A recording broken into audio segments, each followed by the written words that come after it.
এইবার আমরা মিশন শুরু করব। এই যে আমরা ধানের এই চাষটা পুরো প্রথম থেকে তোমাদের দেখাবো আমরা কি করে অল্প ধানে জমি চাষ করি। আমাদের 2 কেজি করে ধানে আরামসে 1 বিঘা করে জমি রোয়া হয়ে যায়। তাই এই যে জলের মধ্যে ধান ফেলছো, অসুবিধা হবে না? কালকে সকালে শুকনো করে দিতে হবে। এই জলের ভিতরে ফেললে ওরা নিজে নিজে বসে যাবে। কালকে যখন সকালে শুকনো করে দেবো, রোদ পাবে, তখন সুন্দর হয়ে যাবে। কালকে সকালে এই সব জল বের করে দেবে?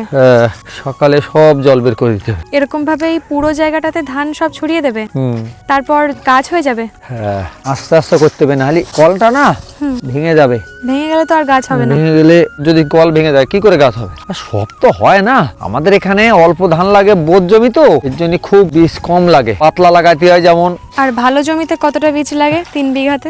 আমাদের এইসব জায়গায় সব ওই 3 কেজির উপরে কারো বীজ লাগে না। আর ওই বর্ধমান তোমাদের কাকা এখানে লাগায়, ওদের 7 কেজি 8 কেজি করে ধান লাগে 3 বিঘায়, এক বিঘায়। এখন তো ঠান্ডা, এখন বীজের পরে হবে কিনা সেটা ঠিক বলা যাবে না।